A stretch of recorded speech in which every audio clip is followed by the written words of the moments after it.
నమస్కారం. వనవానికి స్వాగతం. ఈరోజు వార్తలలోని ముఖ్యాంశాలు. రాయవరంలో ఉచిత కంటి పరీక్షలు. అంబేద్కర్ కోనసీమ జిల్లా రాయవరం మండలం రాయవరం గ్రామంలో వెలగల ఫణికృష్ణారెడ్డి ఆధ్వర్యంలో శ్రీ కిరణ్ కంటి ఆస్పత్రి నిర్వహణలో గురువారం ఉచిత కంటి వైద్య శిబిరం నిర్వహించారు. ఈ సందర్భంగా కంటి ఆస్పత్రి సిబ్బంది మాట్లాడుతూ సుమారు 150 మందికి పరీక్షలు నిర్వహించి 20 మందికి సర్జరీలు పడతాయని ఆమె అన్నారు.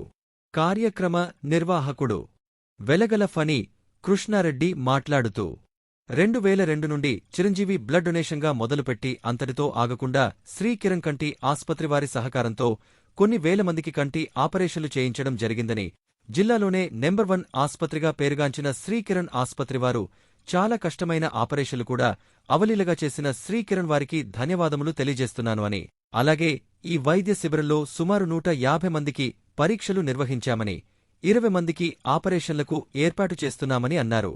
యువత బెట్టింగ్కి దూరంగా ఉండాలని ఆయన కోరారు.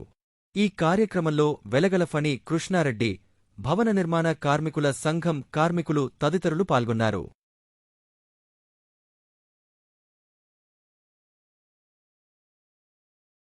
ప్రవీణ్ అండి, కిరణ్ కంటి హాస్పిటల్ నుంచి వచ్చానండి.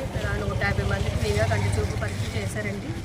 అందులో 20 మందికి ఏమో ఆపరేషన్లు పడుతున్నాయండి. ఉచితంగా కంటి ఆపరేషన్లు చేస్తున్నారండి.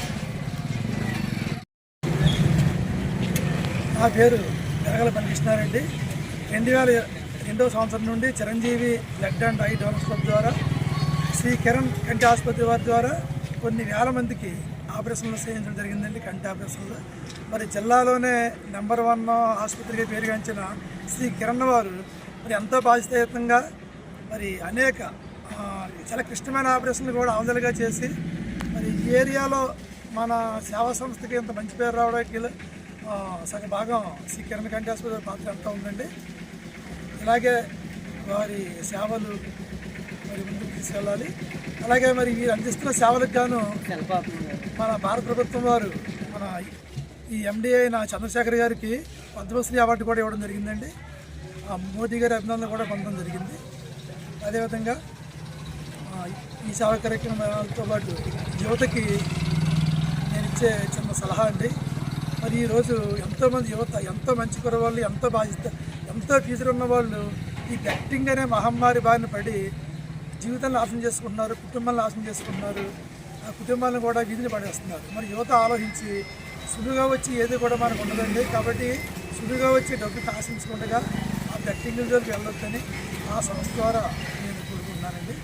ఈ అవకాశం నాకు ఇచ్చిన కంటి వారికి, అలాగే భక్తాంజనేయ భవన కార్మిక సంఘం సభ్యులు కూడా మనకి ఎంత కోఆపరేషన్ చేస్తున్నారు. ఇక నుండి మీ ఏ కార్యక్రమం చేసినా కూడా ఈ సంఘం సభ్యులతో కలిపి మేము చేసే కార్యక్రమాలని ఇంకా ఎక్కువ జనంలోకి తీసుకెళ్ళడానికి ఈ భక్తాంజనేయ ఈ భవన సంఘాల ఈ కార్మికులు హెల్ప్ కూడా మాకు ఉంటుందండి. వీరితో కలిపి ముందు ఇంకెన్నో కార్యక్రమాలు చేస్తామని చెప్పి తెలియజేసుకున్నాం. Thank you.